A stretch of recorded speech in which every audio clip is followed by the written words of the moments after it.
Hi guys, welcome to this video and this channel You Speak with Jeet. And you can see all those sentences are very important for those guys who want to learn English without knowing any grammar, without knowing vocab and anything else.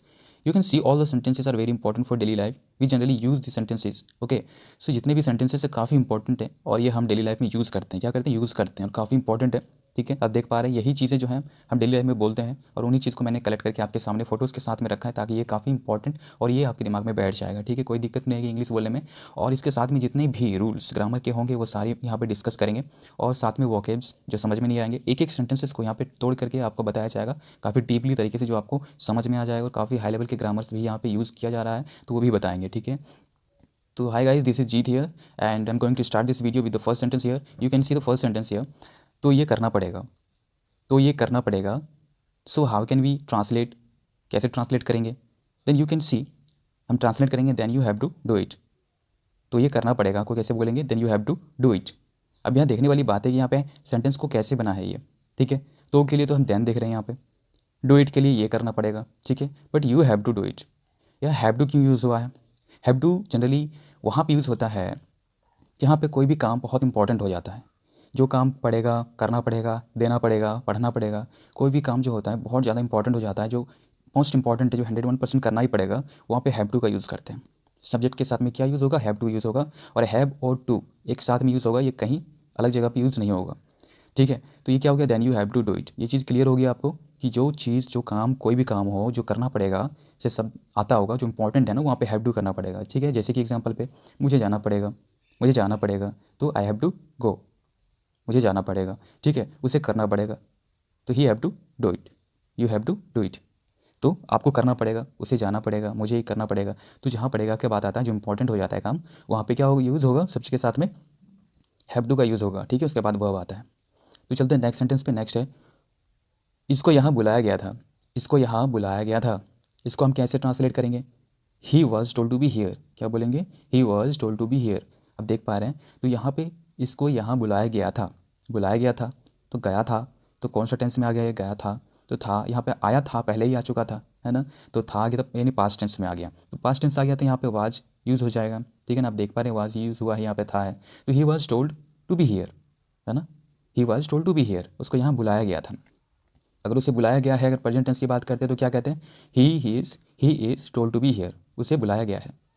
तो यहाँ पे आप देख पा रहे हैं ना कि सेंटेंसेस कैसे बन रहे हैं. काफ़ी इंपॉर्टेंट है और हम यही चीज़ यूज़ करते हैं डेली लाइफ में, तो हमें ये चीज़ दिमाग में रखने पड़ेंगे. तो नेक्स्ट है, मैं ये सब कैसे छोड़ सकता हूँ. मैं ये सब कैसे छोड़ सकता हूँ, इसको हम कैसे बोलेंगे? How can I quit all this. How can I quit all this. तो यहाँ पे देख पा रहे हैं ना कि मैं ये सब कैसे छोड़ सकता हूँ, इंट्रोगेटिव सेंटेंस हो गया. तो कैसे यूज़ करेंगे इसको? हाउ. हाउ यूज़ होगा कैसे के लिए? How can I quit all this. कैसे कर सकता हूँ. अगर कोई, अब आप तो जानते हैं ना, जहाँ सकने की बात हो प्लस प्रेजेंट टेंस की बात हो, वहाँ पे कैन का यूज़ होता है. ठीक है, तो how can I quit. Quit मतलब हो जाता है छोड़ना किसी चीज़ को, गिव अप करना कोई चीज़ से. ठीक है ना, कोई काम को छोड़ना क्विट कहते हैं. एक क्विट होता है, एक क्वाइट होता है. QUIT and QUIET. तो क्विट एंड क्वाइट में थोड़ा सा कन्फ्यूज़न हो जाता है, तो मैं यहाँ पे क्लियर कर देता हूँ. क्विट वहाँ पे बोलते हैं जहाँ छोड़ने की बात होता है, जिसका स्पेलिंग QUIT है. और एक होता है QUIET, क्वाइट मतलब चुप रहना होता है, खामोश रहना होता है. ठीक है, तो इस चीज़ का थोड़ा ध्यान रखिएगा. ई जहाँ पे होगा वहाँ पे शांत रहने की बात होगा, और जहाँ पे ई नहीं होगा वहाँ पे छोड़ने की बात होगी. तो how can I quit all this. मैं ये सब कैसे छोड़ सकता हूँ, ऐसे ही बोलेंगे. इंट्रोगेटिव सेंटेंस था. ठीक है, चलते हैं नेक्स्ट वन पे. नेक्स्ट है, मुझे बहुत खुशी हुई. मुझे बहुत खुशी हुई. I am very glad. क्या? आई एम वेरी ग्लैड या I am very glad. Short में आई एम वेरी ग्लैड ऐसे बोलेंगे. ठीक है, मुझे बहुत खुशी हुई. ग्लैड मतलब खुशी होना, है ना, दिल से खुशी होना. तो आई एम वेरी ग्लैड. तो ये इजी सेंटेंस था. चलते हैं नेक्स्ट पे. पर अब हम ज़्यादा देर तक शांत नहीं रह सकते हैं. अगर कहना हो ना कि अब हम ज़्यादा देर तक शांत नहीं रह सकते हैं, तो कैसे बोलेंगे? But now we can't stay quiet for too long. क्या बोलेंगे? But now we can't stay quiet. Sorry, यहाँ पे है, देखिए यहाँ पे सेंटेंस थोड़ा सा चेंज हो गया. अब देख पा रहे हैं ना, पहले मैंने बात किया था ना कि क्विट और क्वाइट के लिए, तो यहीं पे ये चीज़ सेंटेंस आ गया. देखिए ये वर्ड आ गया, but now we can't stay quiet for too long. यहाँ पे मैंने थोड़ा गलती किया पढ़ने में, लेकिन एक चीज़ आप ध्यान देने वाली बात है, वही चीज़ मैंने यहाँ पे बोला था और यही चीज़ यहाँ पे आ गया. तो but now we can't stay quiet for too long, है ना, टू लॉन्ग, तो ज़्यादा देर तक. We can't stay quiet. Quiet मतलब चुप रहना होता है. बट नाउ, है ना, बट नाउ अब we can't stay, we can not stay, can वहाँ पे कोई सकने की बात हो जाती है तो वहाँ पे कैन का यूज़ हो जाता है, और ये नेगेटिव सेंटेंस हो गया इसलिए नॉट यूज़ हो जाता है, तो नेगेटिव सेंटेंस हो गया ये, ठीक है ना। तो we can not stay, stay मतलब रहना होता है, शांत रहना है, यहाँ पे यूज़ किया गया तो स्टे क्वाइट, क्वाइट क्वाइट मतलब शांत रहना हो गया। फॉर टू लॉन्ग बहुत लंबे समय के लिए, ठीक है, हम लोग शांत नहीं रह सकते। तो यहाँ पे फॉर क्यों यूज़ हुआ है थोड़ा सा जान लेते हैं। फॉर इसलिए यूज़ हुआ है क्योंकि यहाँ पे लॉन्ग समय, लंबे समय के लिए, तो समय तो कोई फिक्स नहीं है, कोई तो टाइम फिक्स नहीं है, ना ही कैलेंडर पे ना ही घड़ी से, कोई भी रिलेटेड नहीं रखता है, तो यहाँ पे फॉर का यूज़ हो गया है।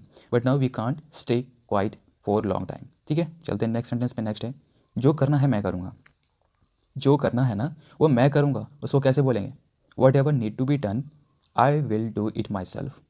क्या बोलेंगे, whatever need to be done I will do it myself.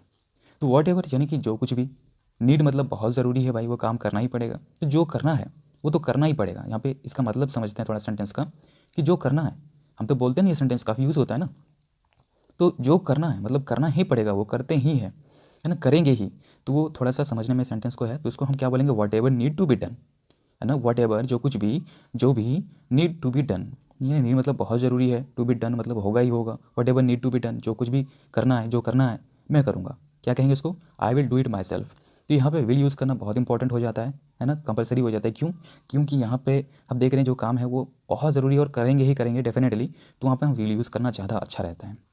तो क्या कहेंगे, आई will do it my self, मैं खुद करूँगा, माई सेल्फ मैं खुद करूँगा, यू सेल्फ तुम खुद करोगे, हर सेल्फ हिम सेल्फ, ठीक है ना, इस तरीके से सेंटेंसेस यूज होंगे। तो आई will do it my self, मैं ये खुद करूँगा, ये काम खुद करूँगा, है ना। Whatever need to be done I will do it myself. देखिए ये चीज़ें अगर दिमाग में बैठ जाएंगी तो कितना ईजी हो जाएगा बोलना, है ना, बहुत ईजी हो जाएगा। अगर किसी के सामने बोलेंगे तो कोई झिझक ही नहीं होगी, है ना, हमें सोचना भी नहीं पड़ेगा, तुरंत निकल के आएगा।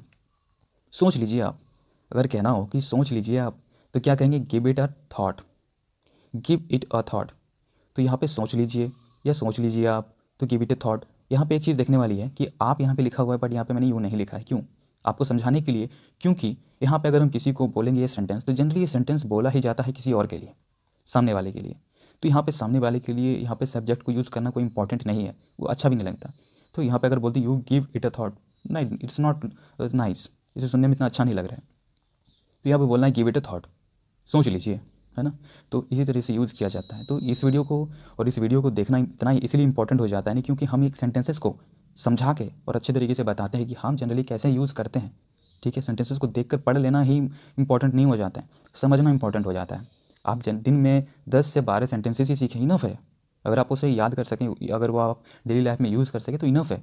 कहीं हज़ारों सेंटेंस देख करके आप यूँ मत सोचने लगिए कि हमें तो वहाँ पे सैकड़ों हज़ारों सेंटेंसेस एक साथ में देखने को मिल रहा है, नहीं, कभी सीख नहीं पाएंगे। क्यों, क्योंकि जहाँ पे एक से बहुत ज़्यादा चीज़ें आपके सामने हो जाती हैं ना, तो वो चीज़ बर्डन हो जाता है, लगता है यार सीखेंगे ना, बट कभी सीख नहीं पाते। तो इसलिए इंपॉर्टेंट ये हो जाता है कि हम कम ही सीखें पर डेली सीखें, और वो चीज़ हमें दिमाग में बैठ जाए। और ये इतना अच्छे तरीके से मैं बता रहा हूँ ना कि कोई दिक्कत ही नहीं है आपको समझने में। आप इसे तोड़ मोड़ के आप थोड़ा थोड़ा सब्जेक्ट ऑब्जेक्ट सब चेंज करके आप यूज़ कर सकते हैं।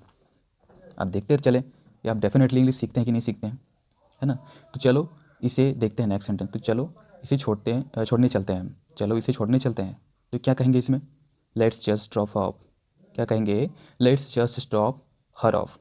तो लेट अस या let's just drop her of, तो यहाँ पे उसे छोड़ने चलते हैं।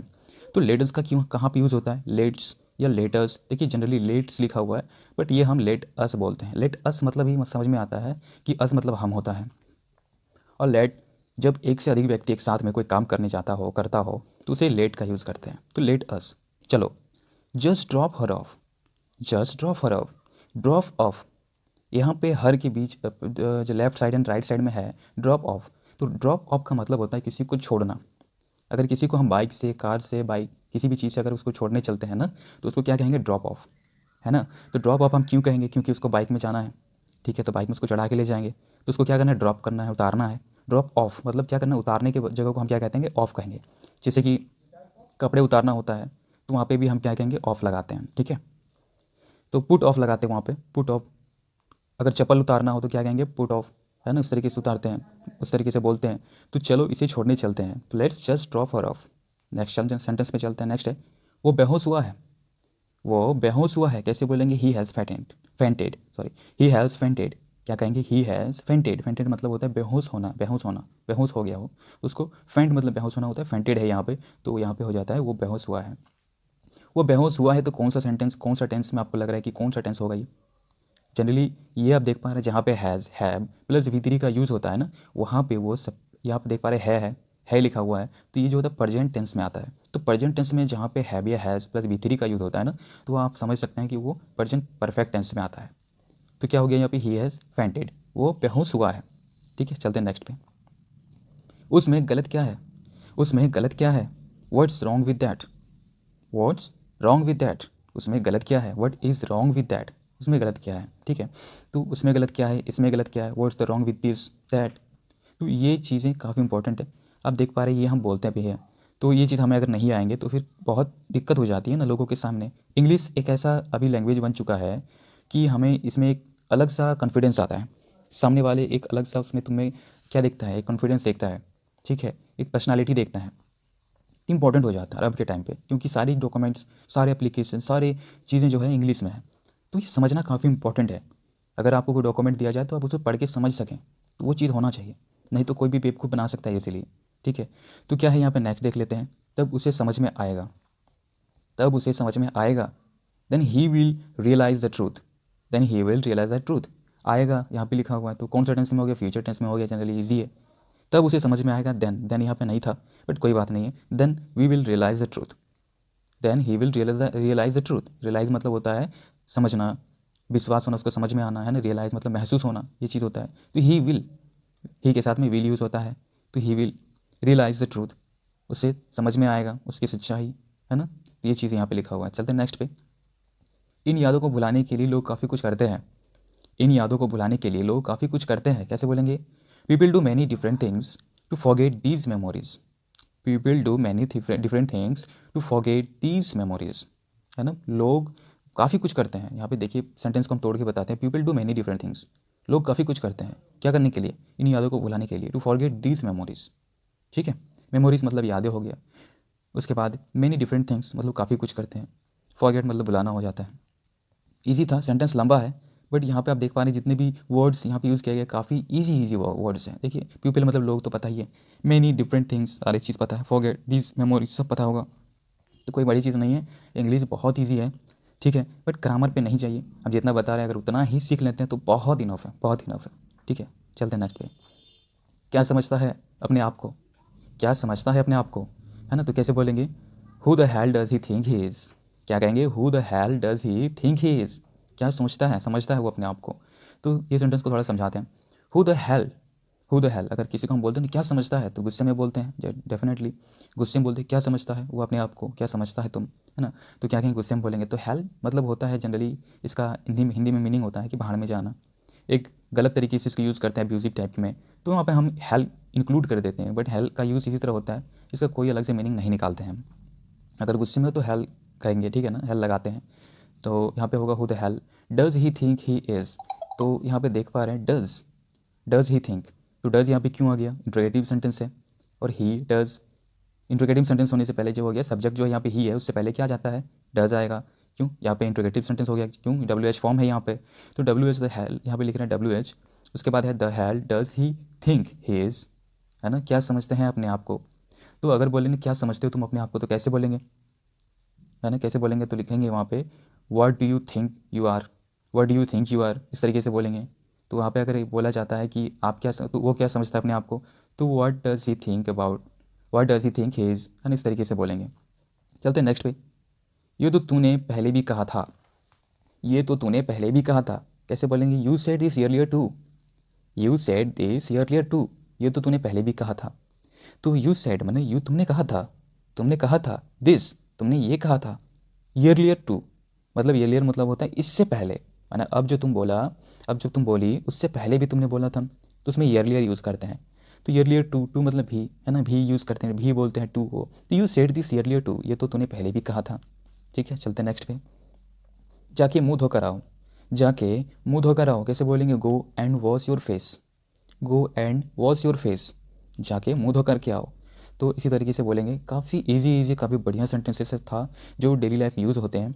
और आपको लग रहा हो ना कि जी ये सेंटेंसेस किसके लिए है, बच्चे के लिए, किसके लिए नहीं है, आपने किसी ने कमेंट किया था कि बच्चे के लिए भी बनाइए, तो यही सारी चीज़ें हैं, बच्चे के लिए कोई स्पेशल वर्ड्स नहीं होंगे, यही सारे होंगे, बस थोड़ा सा समझना होगा कि कैसे बोलना पड़ेगा। ठीक है, बस चलते हैं, मिलते हैं नेक्स्ट वीडियो में, तब तक के लिए